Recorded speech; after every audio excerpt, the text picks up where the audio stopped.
today I'm gonna be showing you how to go from this to this. Absolutely amazing cheese recipe. Crispy as crazy because they are triple cooked and are full of flavor, and look at this color, absolutely amazing. And by the way, if you're first time on this channel, consider subscribing. We have a new simple recipe coming every single week and you don't want to miss it. Now to the recipe you've been waiting for. Let's have some chips. Perfect.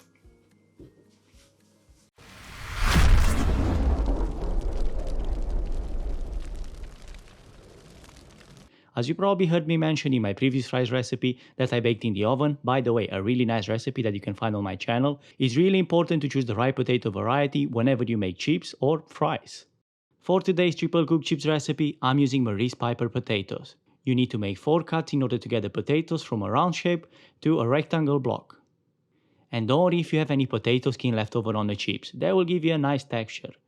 And if you want to do them with the skin on entirely, that's another possibility, and it's less wastage. But to be honest, at least for today's recipe, and because we are cooking these 3 times, I would remove most of the skin from the potatoes because they will just work better this way. And 4 of these big boys should definitely give you about 2 portions of chips. After you're transferring the potatoes into a bowl, make sure you wash them properly. If needed, twice or 3 times till the water comes clean. That's actually really important because you want to remove most of that excess starch that the potato has in abundance. Transfer these into a pan, making sure that you add about half tablespoon of salt because the seasoning is really important right from the beginning.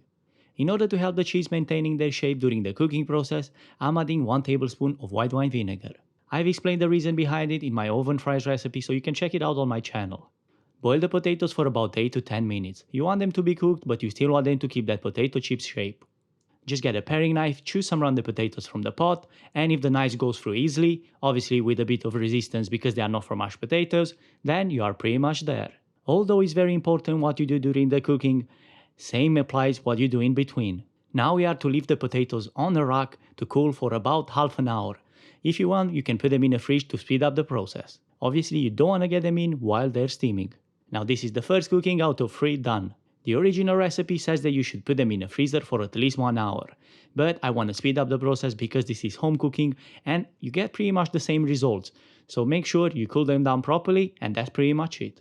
Another trick that I want to share with you for this recipe in order to get nice golden chips is that I'm using used oil.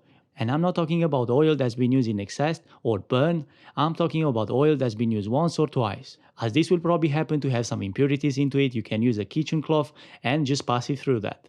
This is a trick that I learned from an old chef whilst I was working in the kitchen, and it seems like it's bringing good results. It's also very cost effective, and in home cooking every penny matters. And of course, because I don't have enough of that used oil, I'm going to be mixing it with some fresh, but that's absolutely fine. Because the nice golden color that we're looking for is already there.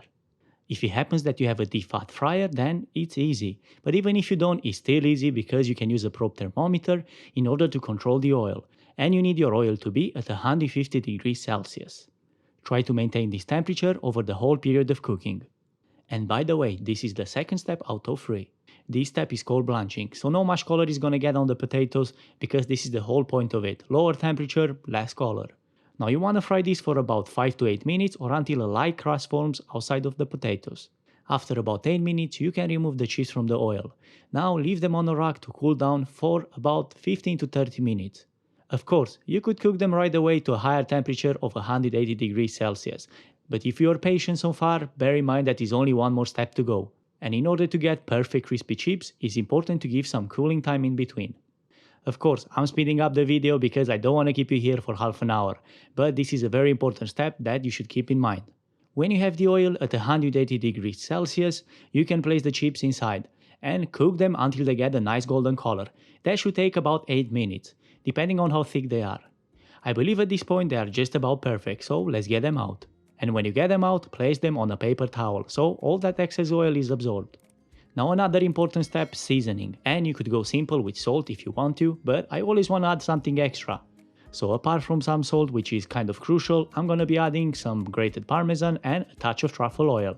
If it happens that you don't have parmesan or truffle oil for this triple cooked chips recipe, it's absolutely fine, because the method is the key and the crispiness and the color, everything you need is there. If you love this video, please give it a thumbs up and check the chicken burger recipe that's on the screen right now because it works so well with the chips we just made.